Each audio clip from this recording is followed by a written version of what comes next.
Hello students. आज हम लोग चैप्टर नंबर 1 का सेकंड पार्ट डिस्कस करेंगे। ओके, अगर आपने पार्ट 1 नहीं देखा है तो इसी चैनल पे आपको पार्ट 1 मिल जाएगा, जाके पहले उसको देखिए फिर हम लोग ये वाली वीडियो देखिए। ओके, सो आज हमको स्टार्ट करना है बेसिक अकाउंटिंग टर्म्स से। बेसिक अकाउंटिंग टर्म्स, सबसे पहले ये हम देख लेते हैं कि there are certain basic accounting terms which are daily used in the business world. Before recording the transactions in the books, it is essential to understand these terms, as these terms have their specific meaning in accounting and these basic terms are called accounting terminologies. क्या लिखा हुआ है यहाँ पर? ये इन्होंने बताया है कि हम लोग स्टार्ट करते हैं अकाउंट को रिकॉर्ड करना, तो रिकॉर्ड करने से पहले ये चीज़ें जान लें कि बेसिक अकाउंटिंग टर्म क्या होते हैं या अकाउंटिंग की टर्मिनोलॉजीज क्या होती हैं। टोटल हमारे जो है टर्म वो 15 से ज़्यादा है, हमें जो 15 से ज़्यादा टर्म्स को समझना है। तो फर्स्ट टर्म जो है वो है बिजनेस ट्रांजैक्शन। सबसे पहले हम बिजनेस ट्रांजैक्शन की मीनिंग जानते हैं। तो बिजनेस ट्रांजैक्शन का क्या मतलब होता है कि कोई भी economic activities of the business that change it's financial position. कोई भी इकोनॉमिक एक्टिविटी हुई है बिजनेस की जिसने फाइनेंशियल पोजीशन जो है बिजनेस की उसको चेंज कर दिया, तो हम उसे क्या कहेंगे? ये हुआ क्या? हमारा बिजनेस ट्रांजैक्शन हो गया। Whenever any business transaction take place, it result in a change in the value of the sum assets, liabilities and capital. अगर कोई भी हमारे assets, liabilities and capital में changes हुए हैं तो हम उन्हें क्या बोलेंगे? ये क्या हो रहा है हमारा? ये है business transaction. Okay, now second one is event. Event का क्या मतलब होता है? इवेंट का मतलब होता है जो भी रिजल्ट आता है ना ट्रांजैक्शन का, उसे हम कहते हैं इवेंट। जो भी हमारे ट्रांजैक्शन का रिजल्ट आएगा उसको हम क्या कहेंगे? इवेंट कहेंगे, या कॉन्सिक्वेंसेस या रिजल्ट। जो भी रिजल्ट होता है ट्रांजैक्शन का उसे हम क्या कहते हैं? इवेंट कहते हैं। For example, Sachin start a business with a capital of ₹5 lakh. Sachin ने बिजनेस स्टार्ट किया जिसकी कैपिटल कितनी थी? 5 लाख की थी। He purchase goods for ₹4 lakh. उसने कितने का सामान खरीद लिया? He purchase goods for ₹4 lakh. 4 lakh का उसने सामान खरीद लिया और कैश में खरीदा, ठीक है। And sells 3/4 of this goods for ₹3,80,000। जो उसने सामान लिया ना 4 लाख का, उसका जो है 3/8 पार्ट जो है वो 3,80,000 का सेल कर दिया। तो ही also pay 20,000 as a rent of the godown. और उसने और क्या पे किया है? 20,000 रेंट जो है गोडाउन का पे किया है। तो इसमें दोनों चीज़ समझ सकते हैं आप लोग कि ट्रांजैक्शन क्या है, इवेंट क्या है। ट्रांजैक्शन का मतलब कि वो क्या क्या कर रहा है। सबसे पहले वो बंदे ने इन्वेस्टमेंट किया सचिन ने, फिर वही सचिन ने परचेज किया गुड्स 4 लाख का, देन कैश सेल्स किया सचिन ने, 3/4 गुड्स को बेच दिया 3,80,000 में, फिर अपने गोडाउन का रेंट पे कर रहा है 20,000। तो ये जो सारे हैं ना ये सब ट्रांजैक्शन है। अब इस ट्रांजैक्शन से क्या सचिन को प्रॉफिट हुआ क्या या सचिन को लॉस हुआ? जब हम लोग प्रॉफिट और लॉस निकालने की बात करने लगेंगे ना तो उसी को हम क्या कहेंगे? इवेंट कहेंगे। यही हमारा रिजल्ट होगा, यही हमारा कॉन्सिक्वेंसेज होगा और इसी को हम इवेंट का नाम भी देते हैं।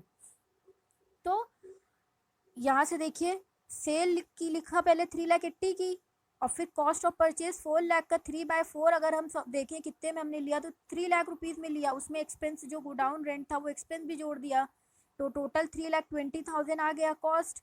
अब 3,80,000 का सामान बेचा और 3,20,000 कॉस्ट आ गया, तो 60,000 रुपीज़ क्या आ गया? ये 60,000 प्रॉफिट आ गया। और यही प्रॉफिट हमने यहाँ पे लिख दिया कि ये इवेंट है, प्रॉफिट है। तो ठीक है। अब नेक्स्ट टर्म है वाउचर। वाउचर का मतलब क्या होता है? रिसिप्ट होती है, ये एक डॉक्यूमेंट होता है। जब हम कोई भी सामान खरीदने जाते हैं और उस सामान खरीदने के बदले जो शॉपकीपर हमें रिसिप्ट साइन करके देता है उसे हम क्या कहते हैं? वाउचर कहते हैं। ओके, ये डॉक्यूमेंट हो गई। तो voucher is a document which provide the authority to pay and on the basis of which the business transaction are first of all recorded in the book of account। बस यहाँ तक आपको prepare करना है कि वाउचर क्या है। Voucher एक सबसे पहले ये एक डॉक्यूमेंट है और ये जो है सबसे पहले इसको देखता है कोई भी बिजनेसमैन अकाउंटिंग की रिकॉर्ड करने से पहले कि हाँ इतने का सामान बेचा गया इस दिन। Okay, now next term is capital. अब कैपिटल क्या है? कैपिटल वो अमाउंट है जो प्रोप्राइटर मतलब जो बिजनेसमैन इन्वेस्ट करता है बिजनेस में, उसी अमाउंट को क्या कहा जाता है? कैपिटल कहा जाता है। ठीक है, तो capital is that amount which the proprietor is invested in the business is known as capital. It refer to the amount invested by the proprietor in a business enterprise. Amount में भी in form of cash भी हो सकता है, goods भी हो सकता है या असेट्स भी हो सकता है, और it is a liability towards the proprietor कि हाँ प्रोप्राइटर ने किसी से पैसा लिया है, अब उसको पैसा भी देना पड़ रहा है, तो वो लायबिलिटी भी हो सकती है।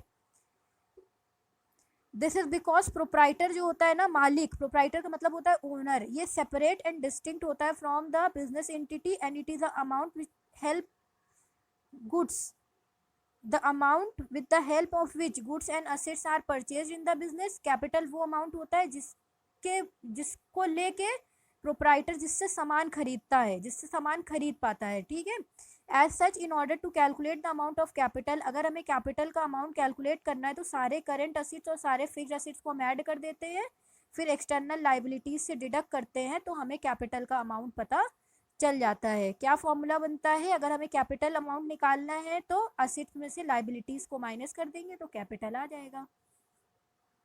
ठीक है, नेक्स्ट असेट्स। नेक्स्ट टर्म क्या है? असेट्स है। असेट्स का मतलब होता है संपत्ति। Anything which is in the possession और is the property of a business enterprise. जो भी प्रॉपर्टी होती है बिजनेस एंटरप्राइज की, उसी को हम क्या कहते हैं? असेट्स कहते हैं। Including the amount due to it from others, it is called as an assets.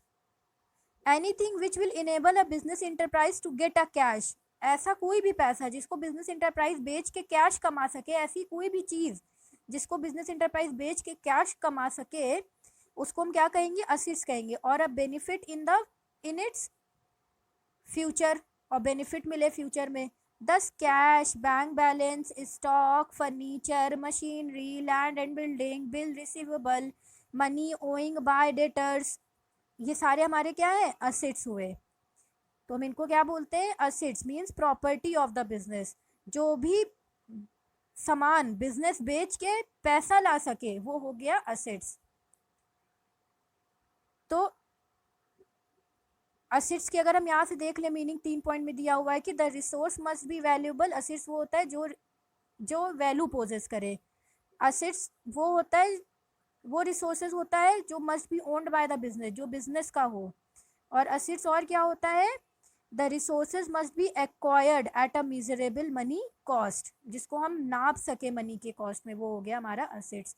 Assets में भी classified into the following categories. अब असेट्स के भी बहुत सारे टाइप होते हैं, बहुत सारे कैटेगरीज में डिवाइडेड होता है असेट्स।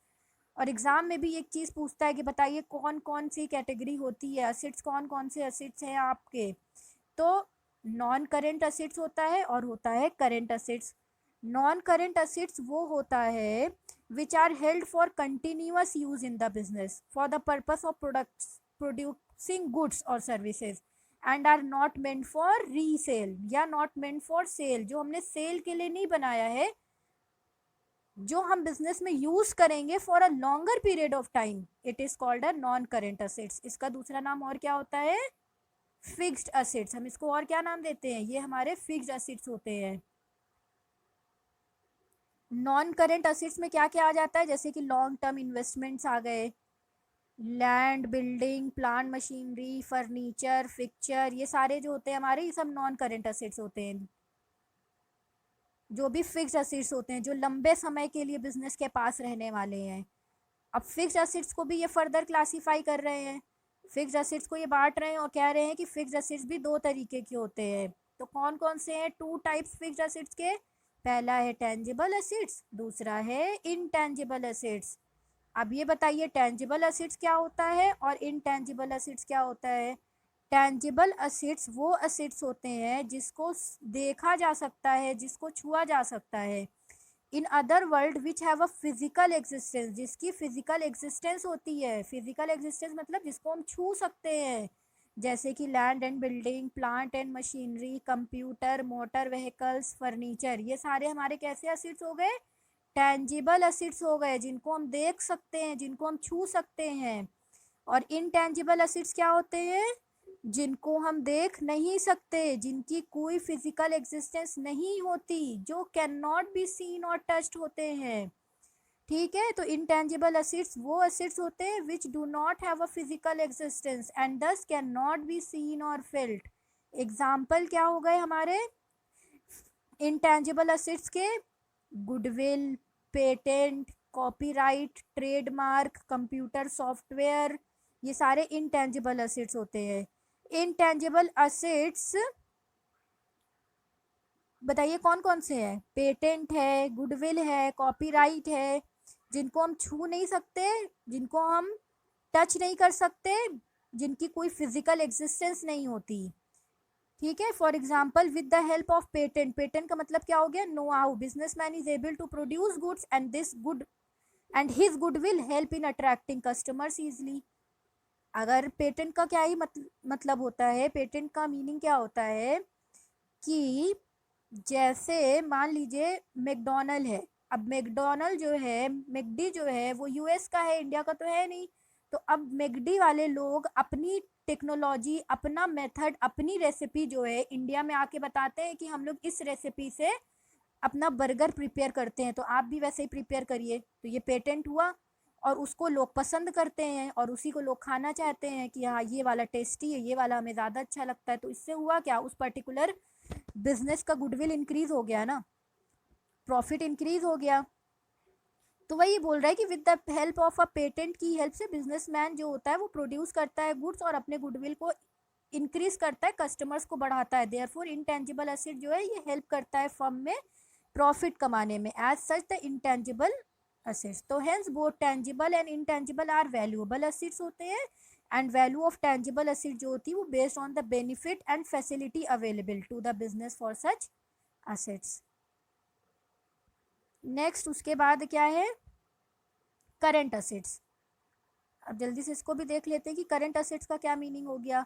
करंट एसेट्स मतलब वो एसेट्स होते हैं जो सेल करने के लिए बने हों, जो इजीली कन्वर्टेड इनटू कैश हो जाएंगे, विद इन अ 1 ईयर जो कैश में कन्वर्ट हो जाएंगे वो हमारे करंट एसेट्स होंगे। जैसे शॉर्ट लिव्ड, इनको दूसरा नाम क्या होगा, शॉर्ट लिव्ड एक्टिव एसेट्स भी हम इन्हें कह सकते हैं। जैसे डेटर हो गया, डेटर वो होता है जिसको बिजनेसमैन जो है, बिजनेसमैन ने सामान उधार में दिया है जिसको, अब ये सारे बिजनेसमैन के लिए क्या हो गए, डेटर हो गए, क्योंकि ये लोग पैसा देंगे ना इनको, बिजनेसमैन को। तो ये कौन हो गए, डेटर हो गए। अब डेटर कब पैसा ला के देंगे, कब नहीं देंगे, और जल्दी विद इन अ 1 ईयर इन्हें पैसा पे कर देना है। तो ये कौन से हो गए असेट्स, करंट असेट्स हो गए। Stock is continuously sold and BR is also converted into cash, तो ये सारे करंट असेट्स हो गए। नेक्स्ट लिक्विड असेट्स होता है। देखिए सबसे इंपॉर्टेंट दो ही असेट्स हैं हमारे, नॉन करंट असेट्स और करंट असेट्स और उसके एग्जाम्पल। लेकिन for the understanding purpose we will also cover the liquid assets, wasting assets, fictitious assets. Liquid assets क्या है, ये वो असेट्स है which are either in the form of cash और can be easily converted into cash. या तो ये cash ही है या इजीली कैश में कन्वर्ट हो जाएंगे, फटाफट कन्वर्ट हो जाएंगे, जैसे BR, short term investment, debtor. And prepaid expenses and closing stock जो होते हैं ना, इनको हम करंट असेट्स में नहीं इंक्लूड करते। फिर उसके बाद हमारा सेकंड आ गया वेस्टिंग असेट्स। तो वेस्टिंग असेट्स वो असेट्स होते हैं जो कंज्यूम्ड हो जाएंगे थ्रू बीइंग वर्कड और यूज, जब हम यूज करते रहेंगे करते रहेंगे करते रहेंगे तो एक टाइम पे वो खत्म हो जाएंगे, जैसे coal mines. As soon as all the mineral have been extracted the mines become valueless. सारे मिनरल हम निकाल लेंगे तो हमारा माइंस क्या हो जाएगा, वैल्यूलेस हो जाएगा। Oil will have the same characteristics. Wasting assists also include assists which get exhausted with the lapse of a time, जैसे कि patent, trademark, lease hold property, ये सारे भी। तो वेस्टिंग असिट्स क्या हो गए, वेस्टिंग असिट्स वो असिट्स होते हैं जो विद द यूज, जो यूज के साथ खत्म हो जाएंगे। नेक्स्ट उसके बाद क्या है, फिक्टिशियस असेट्स है। Fictitious assets which can not be realise in cash, जिनको हम कभी भी कैश में नहीं ला सकते, जिनको हम बेच कभी भी कैश पैसा नहीं कमा सकते। No further benefit can be derive from these assets, ना तो कोई बेनिफिट हमें मिलेगा इन असेट्स से। Such assets include debit balance of PL account, इसमें क्या आता है हमारा, ये होता है डेबिट बैलेंस पीएल अकाउंट का। And the expenditure not yet return of such as advertisement expenses. तो अगर कोई पूछेगा एडवर्टाइजमेंट एक्सपेंसेस कौन सा असेट्स है, तो आप कहेंगे फिक्टिशियस असेट्स है, क्योंकि इसको हम बेच के वापस से कैश नहीं कमा सकते। और ये these are not really assets भी नहीं होते, लेकिन तब भी हम इसको दिखाते हैं असेट साइड में बैलेंस शीट में, इसलिए लिखते हैं ताकि ये आने वाले टाइम पे राइट ऑफ होते जाए, ख़त्म हो जाए एक दिन पे। फिर उसके बाद है liabilities. Next important term is liabilities. Liabilities का मतलब क्या होता है कि ये वो अमाउंट होता है जो फर्म ओर्स टू आउटसाइडर, जो फर्म को दूसरे बंदे को देना है। ये हमारी फर्म है, अब इस फर्म को इनको देना है पैसा, तो ये फर्म के लिए ये सब क्या हो गई, ये लाइबिलिटीज़ है, क्योंकि फर्म को पैसा देना है ना। तो जब भी आउटसाइडर को पैसा देना होता है और फर्म देगी पैसा, तो लाइबिलिटीज़ हो जाती है। It refer to the amount with the firm owes to outsider. In other world, इनमें फिनरी और मिलर की डिफिनेशन दी है कि लाइबिलिटीज़ आर डेट। डेट मतलब होता है लोन, लाइबिलिटीज़ वो लोन होता है जो अमाउंट ओ टू क्रेडिटर्स, मतलब जो हमें अपने क्रेडिटर्स को देना है। और इसको हम एक्सप्रेस कैसे करते हैं, लाइबिलिटी निकालने का फॉर्मूला क्या है, असेट्स में से कैपिटल को माइनस कर दिया। अब मान लीजिए बिजनेसमैन है, इनको सामान लेना था 5 लाख का, तो इन्होंने यहाँ ये बड़े वाले बिजनेसमैन से सामान ले लिया, और वो भी किस पे लिया, क्रेडिट पे लिया, उधार पे लिया। तो अब ये जो है इनको तो पैसा मिलेगा, और देगा कौन, ये देंगे, एक्स देंगे जेड को पैसा, तो ये क्रेडिटर हो गए। जेड कौन हो गया, वो क्रेडिटर हो गया, और एक्स पैसा देंगे क्योंकि एक्स बिजनेसमैन है, उन्होंने लिया है, और उनकी लाइबिलिटी भी बनती है देने की।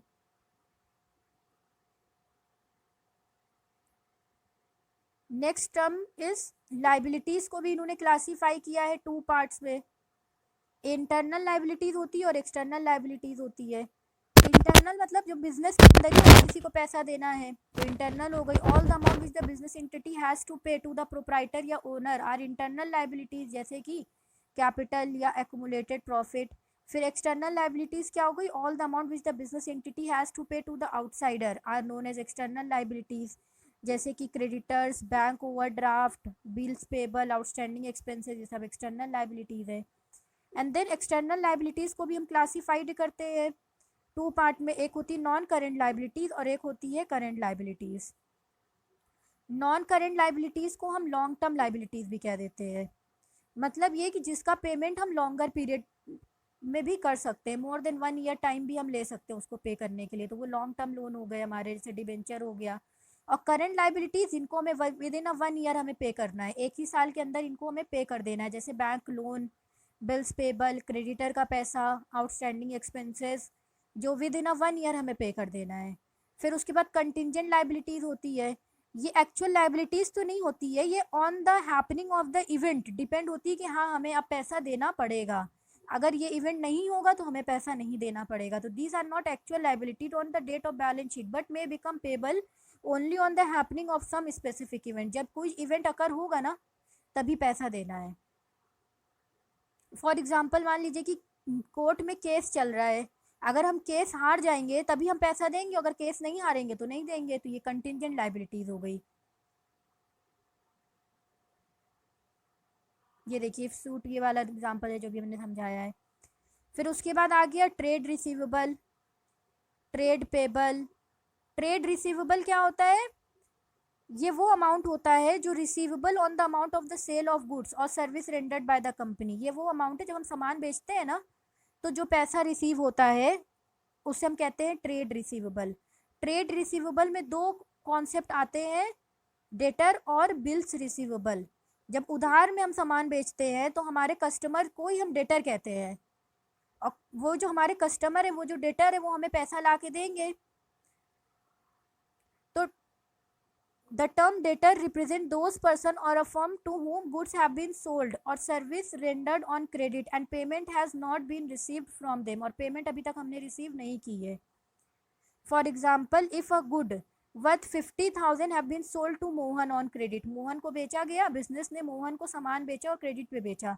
ही will continue to remain the debtor, वो डेटर जब तक रहेगा बिजनेस का, as long as he does not make the full payment, जब तक वो पेमेंट नहीं कर देता। तो ट्रेड रिसीवेबल में दो इंक्लूड होता है। जब भी ट्रेड मतलब होता है बाइंग एंड सेलिंग, जब भी हम सामान को बेचते हैं ना, और बेचते हैं तो डेटर आता है। क्यों डेटर आया? क्योंकि हमने सामान को उधार में बेचा। अब या तो वो BR भी बना के बेच सकते हैं, मतलब हम बिल्स भी बना सकते हैं। तो यहाँ पे इन्होंने ये एक टर्म लिया नेक्स्ट, बिल्स रिसीवेबल का। तो बिल्स रिसीवेबल का टर्म जो है, इसको हम लोग आगे एक चैप्टर है, उस चैप्टर में बहुत डिटेल में पढ़ेंगे। तो अभी सिर्फ मीनिंग देख लीजिए कि BR का मतलब क्या होता है।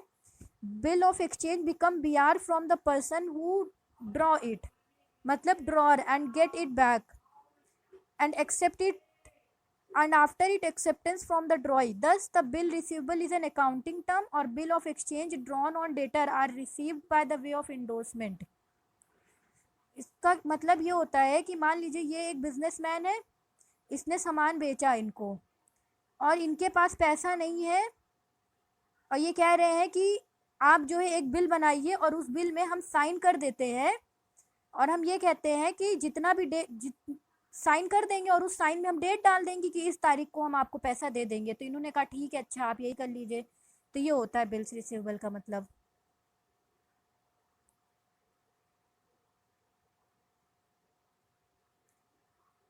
फिर नेक्स्ट टर्म है, उसके बाद आया हमारा trade payable. Trade payable is the amount payable on account of the good purchase और service taken in the normal course of business. अब ट्रेड पेबल में क्या हो गया, अब मान लीजिए कोई बिजनेस है, वो सामान बेचता है, तो वो भी तो कहीं से खरीद के ही लाता है ना। तो उसने जेड से सामान खरीदा, अब ये उधार पे सामान खरीदा है, तो उधार पे अगर खरीदा है तो क्रेडिटर आ जाएगा और बिल्स पेबल आ जाएगा। मतलब ये कि अब उसे बिल को पे करना होगा किसी को पैसा, जिससे उसने सामान खरीदा, सप्लायर को। तो सप्लायर को हम क्रेडिटर का नाम देते हैं। Trade payable is the amount payable on account of good purchase और service taken in normal course of business. Trade payable में इंक्लूड होते हैं क्रेडिटर और बिल्स पेबल। क्रेडिटर जो होते हैं वो रिप्रेजेंट करते हैं वो पर्सन को या वो फर्म को from whom goods have been purchase और service produce on credit and payment has not been made to them, और जिनको अभी तक पेमेंट हुई नहीं है। Sum is still owing to them, कुछ पेमेंट अभी भी करनी है। तो गुड वर्थ 50,000 परचेज किया है गोविंद से, और क्रेडिट पे बिजनेस ने खरीदा है, तो वो जब तक क्रेडिटर रहेगा, जब तक गोविंद को पैसा दे नहीं देता बिजनेसमैन। तो ये हो गया आपका। और बिल्स पेबल में भी वही बिल को पेमेंट करने की बात आ गई। अब आ गया next term purchases. The term purchase is used only for the purchase of goods in which business deals. Purchase हम वही जगह यूज करेंगे जिस भी चीज में बिजनेस डील करता है ना, जब वो गुड्स बिजनेसमैन खरीदेगा तो उसे हम क्या कहेंगे, परचेजेस कहेंगे। और उसके अलावा कोई और गुड्स खरीदेगा तो उसे हम परचेज नहीं कहेंगे। फिर उसके बाद आ गया परचेज रिटर्न। अब परचेज करने के बाद कोई सामान खराब है तो उसको वापस किया जाएगा, तो जब वापस किया जाएगा तो उसको क्या नाम देंगे, परचेज रिटर्न कहेंगे। तो when purchase goods are returned to the supplier, तो these are known as purchase return and such return are also termed as return outward का भी नाम देते हैं इसको हम। फिर उसके बाद आ गया 10th वाला टर्म हमारा सेल्स।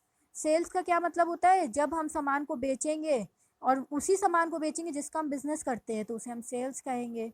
जब भी ओनरशिप जो है ना गुड्स की हम ट्रांसफ़र कर रहे हैं, हम कस्टमर को दे रहे हैं फॉर अ प्राइस चार्ज करके हम सामान को बेच रहे हैं, तो उसे हम सेल्स कहते हैं। और सेल्स रिटर्न वो होता है जब हमारा कस्टमर हमको सामान वापस करने आएगा तो उसे हमने सेल्स का नाम दे दिया। फिर नेक्स्ट टर्म है गुड्स। गुड्स क्या होता है, गुड्स में वो चीज़ें इंक्लूड होती हैं जो परचेज की गई है रीसेल करने के लिए, और which are use for producing the finish goods, जिसको हम यूज कर रहे हैं ताकि हम फिनिश प्रोडक्ट बना सके, which are also meant to be sold.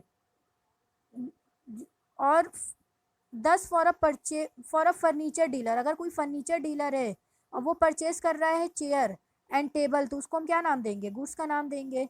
While other it is a furniture, और अगर कोई क्लोथ मर्चेंट और वो फर्नीचर खरीद रहा है तो हम उसको फर्नीचर का ही नाम देंगे, तो उसके लिए वो असेट्स हो जाएगा। तो सिमिलरली स्टेशनरी ट्रेडर के लिए स्टेशनरी गुड्स है और अदर लोगों के लिए क्या है, एक्सपेंसेस है। उसके बाद हमारा स्टॉक इन ट्रेड आ गया। स्टॉक इन ट्रेड मतलब जो सामान स्टार्टिंग में रहेगा बिजनेस के पास, जो स्टार्टिंग में वो खरीदेगा तो उसे ओपनिंग स्टॉक कहेंगे, जो एंड में बच गया, जो बिका नहीं, तो वो क्लोजिंग स्टॉक हो जाएगा।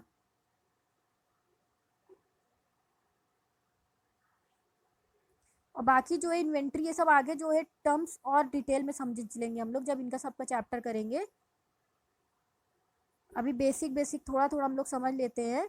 प्रॉफिट क्या होता है, the excess of a total revenue over total expenses of the business enterprises. जो एक्सेस होता है ना, टोटल रेवेन्यू जो ज़्यादा हो रहा है over the total expense of the business enterprise of an accounting period, उसे हम क्या कहते हैं, प्रॉफिट कहते हैं। मान लीजिए टोटल रेवेन्यू आया 80,000 का और माइनस हो गया टोटल एक्सपेंस 50,000 का, तो 30,000 is the profit of the business. Profit increase the investment of the owner, और प्रॉफिट से ओनर खुश भी हो जाता है, उसका इन्वेस्टमेंट भी बढ़ जाता है। और गेन क्या होता है, it a monetary benefit, profit or advantage resulting from event or transaction which are incidental to business such as sale of fixed asset, winning a case। If a building costing थी 10 लाख की और उसको sold किया गया 12 लाख में, तो 2 lakh will be the gain on sale of building. 2 lakh क्या हो गया, वो गेन हो गया on the sale of building, क्योंकि 10 लाख की बिल्डिंग थी और 12 लाख का जब हमने बेचा, तो 2 लाख का जो गेन हुआ है इसमें हमने कुछ खर्चा नहीं किया था हमारा, कि मतलब ये बिल्डिंग थी हमारे पास, उसमें हमने बेच दिया, तो 2 लाख का गेन हो गया। फिर उसके बाद है लॉस। अब यही लॉस का क्या हो जाएगा, प्रॉफिट का जस्ट रिवर्स हो जाएगा। The term convey different meaning, first it convey the result of the business for a period when total expense जो है एक्सीड हो जाएगा टोटल रेवेन्यू को, तो हम इसको क्या कहेंगे, लॉस कहेंगे। फिर एक्सपेंसेस है next term. Expense is the cost incurred in producing and selling the goods and services. Expense वो अमाउंट होता है जो हम इनकर कर रहे होते हैं जब हम सामान को बेचते हैं ना मार्केट में, कि भैया हमारा सामान बिक जाए, हमारी सर्विस बिक जाए, तो उसे हम क्या कहते हैं, एक्सपेंस कहते हैं। और क्या क्या एक्सपेंस होते हैं, cost of goods sold, amount paid for rent का, कमीशन का, सैलरी का, ये सारे एक्सपेंसेस होते हैं। फिर एक्सपेंडिचर आ गया। एक्सपेंडिचर क्या है, एनी डिस्प्लेसमेंट ऑफ कैश और ट्रांसफर ऑफ प्रॉपर्टी और incurring a liability for the purpose of acquiring assets. मतलब जब कोई भी हम असेट्स को खरीद रहे हैं और उस असेट्स को खरीदने में कुछ खर्चा हम पे कर रहे हैं, तो उसे हम क्या कहते हैं, एक्सपेंडिचर कहते हैं। मतलब जब हम बड़ा सामान खरीदते वक्त कोई पैसा पे करे तो उसे हम क्या नाम देंगे, एक्सपेंडिचर कहेंगे। तो goods and services is called expenditure. It means that any type of payment for the receive of a benefit is termed as expenditure. Expenditure को हम क्लासीफाई करते हैं कैपिटल एक्सपेंडिचर और रेवेन्यू एक्सपेंडिचर के फॉर्म में। Expenditure क्या होता है, कोई भी पैसा जो हम पे कर रहे हैं सामान को खरीदने के लिए, एक्वायर करने के लिए गुड्स एंड सर्विसेज को, उसे हम क्या नाम दे रहे हैं, एक्सपेंडिचर का। तो एक्सपेंडिचर दो तरीके के होते हैं, कैपिटल एक्सपेंडिचर होता है और रेवेन्यू एक्सपेंडिचर होता है। Capital expenditure is incurred in acquiring और increasing the value of the fixed asset. जब हम इंक्रीज करते हैं ना वैल्यू फिक्स्ड एसेट्स की, तो हम उसे क्या कहते हैं, हम क्या कर रहे हैं, वो हम कैपिटल एक्सपेंडिचर कर रहे हैं। जैसे कि मान लीजिए हम स्पेंड कर रहे हैं बिल्डिंग के ऊपर पैसा, प्लांट पे, फर्नीचर पे, तो वो सब कैपिटल एक्सपेंडिचर हो गया, क्योंकि ये वो एक्सपेंडिचर हैं जो हमें आउट क्या देंगे रिजल्ट में, yield benefit over a long period and hence retain in assets. मतलब हमें लंबे समय के लिए बेनिफिट देंगे। अगर हम अपनी बिल्डिंग को सही कर रहे हैं या हम प्लांट को सही कर रहे हैं, तो ये हमें लॉन्ग टर्म के लिए बेनिफिट देने वाले हैं, तो इसलिए कैपिटल एक्सपेंडिचर हो गया। और रेवेन्यू एक्सपेंडिचर क्या होगा, कोई भी expenditure the full benefit of each is receive during one accounting period. Revenue वो होता है जिसका बेनिफिट हम सिर्फ एक ही अकाउंटिंग पीरियड तक ले सकते हैं। तो वो हमारा रेवेन्यू एक्सपेंडिचर हो गया। और जो रेवेन्यू एक्सपेंडिचर होता है इसको हम ट्रेडिंग एंड पीएल में लिखते हैं। And expenditure does not result in increase in the earning capacity of the business. इस रेवेन्यू एक्सपेंडिचर से बिजनेस की अर्निंग कैपेसिटी तो इंक्रीज नहीं होती है, बट ये मेंटेन रहती है। नेक्स्ट टर्म है रेवेन्यू। रेवेन्यू का क्या मतलब हो गया? रेवेन्यू भी in accounting means income of a recurring या रेगुलर नेचर की जो इनकम होती है फ्रॉम एनी सोर्स, कोई भी सोर्स से हम रेगुलर पैसा कमा रहे हैं तो वो क्या हो गया? रेवेन्यू हो गया। Next term is income. Income जो है रेवेन्यू से डिफरेंट होता है। ये अमाउंट रिसीव किया हमने सेल ऑफ गुड्स से तो उसे हम रेवेन्यू कहेंगे, क्योंकि हम रोज सामान बेचते हैं, हमारा बिजनेस है सामान बेचने का। And the cost of good is sold, उसके जो भी लागत लगी सामान बनाने में उसे हम एक्सपेंस का नाम दे रहे हैं। तो surplus of revenue over expense जो भी होता है उसे हम क्या कहते हैं? इनकम कहते हैं। जैसे मान लीजिए गुड कॉस्टिंग 4 लाख की थी और उसे हमने सोल्ड कर दिया 5 लाख का, बेच दिया, तो जो सेल अमाउंटिंग 5 लाख क्या हो गया? रेवेन्यू हो गया। एंड द कॉस्ट जो 4 लाख की थी वो क्या हो गई? एक्सपेंस हो गई। और जो डिफरेंस हो गया ना दोनों का 1 लाख, वो क्या हो गई? इनकम हो गई। ठीक है। Next term is drawing. Drawing का मतलब होता है जब प्रोप्राइटर अपने पर्सनल यूज के लिए कोई पैसा इस्तेमाल करता है तो उसे ड्राइंग कहते हैं। फिर उसके बाद आ गया हमारा नेक्स्ट टर्म डिस्काउंट। अब डिस्काउंट जो होता है, जब हम कोई भी सामान लेने जाते हैं तो हम कहते हैं भैया डिस्काउंट दे दीजिए हमें, तो वो डिस्काउंट हो गया। जब भी सामान को हम कम प्राइस पे थोड़ा सा लेके आ जाए, डिस्काउंट हो गया। अब डिस्काउंट दो तरीके का होता है, एक ट्रेड डिस्काउंट होता है और एक कैश डिस्काउंट होता है। जब ट्रेड डिस्काउंट कब मिलता है? जब discount is allowed by a seller to it customer at a fixed percentage on a list और a catalogue price of goods पे जब मिलता है तो उसे हम ट्रेड डिस्काउंट कहते हैं। It is not recorded in the book of account. ये बुक ऑफ अकाउंटिंग में लिखा नहीं जाता, इसको डायरेक्ट सेलर जो है डायरेक्ट कम करके दे देता। अब 500 का सामान है, हमने बोला भैया 450 में दे दीजिए, उन्होंने दे दिया, तो ये ट्रेड डिस्काउंट हो गया। और कैश डिस्काउंट क्या होता है? जब ये कस्टमर को मिलता है ताकि वो जल्दी पेमेंट करे तो उसे हम कैश डिस्काउंट कहते हैं। जैसे मान लीजिए हमने लिया था 50 लाख का कोई सामान लिया, अब हम कह रहे हैं कि हम आधा पेमेंट अभी करेंगे आधा बाद में करेंगे, वो कह रहे हैं कि नहीं आप अभी दे दीजिए तो हम आपको कैश डिस्काउंट दे देंगे। तो हमने तुरंत विद इन अ वीक दे दीजिए तो हम आपको कैश डिस्काउंट देंगे, हमने तुरंत दे दिया वो पैसा विद इन अ वीक, तो हमें कैश डिस्काउंट रिसीव हो गया। नेक्स्ट उसके बाद है हमारा रिबेट। रिबेट भी एक डिस्काउंट ही होता है। फिर एंट्री आ गई। व्हेन अ ट्रांजैक्शन और अ event is recorded in the book of entry in a book of account. जब हम बुक ऑफ अकाउंट में कोई भी ट्रांजैक्शन को लिखते हैं तो उसे हम क्या नाम देते हैं? एंट्री का नाम देते हैं। नेक्स्ट टर्म क्या हो गया हमारा? बैड डेट हो गया। बैड डेट वो अमाउंट होता है जो जो बैड डेट वो अमाउंट होता है जो कभी भी डेटर से रिकवर नहीं होता। जैसे मान लीजिए हमने अपने कस्टमर को सामान बेचा था और हमने जो कस्टमर को जब सामान बेचा था तो उधार में बेच दिया था ना, तो अब वो कस्टमर की ड्यूटी बनती है कि हमें आके दे, और वो कस्टमर भाग गया, वो पैसे ही नहीं दे रहा हमें, तो वो अमाउंट जो हमें नहीं मिलेगा कभी भी, वो बैड डेट हो गया। इंसॉल्वेंट का क्या मतलब होता है? इंसॉल्वेंट का मतलब होता है पर्सन या enterprise which is not in a position to pay its debt. कोई भी पर्सन जो पैसा देने के लायक नहीं है, वो पैसा दे ही नहीं पा रहा है, या तो वो कंगाल हो गया है तो वो इंसॉल्वेंट कहा जाएगा। और सॉल्वेंट का क्या मतलब होता है? जब कोई भी पर्सन जिसको पोजीशन में है कि वो अपना डेट या लोन पे कर पाए तो वो सॉल्वेंट हो गया।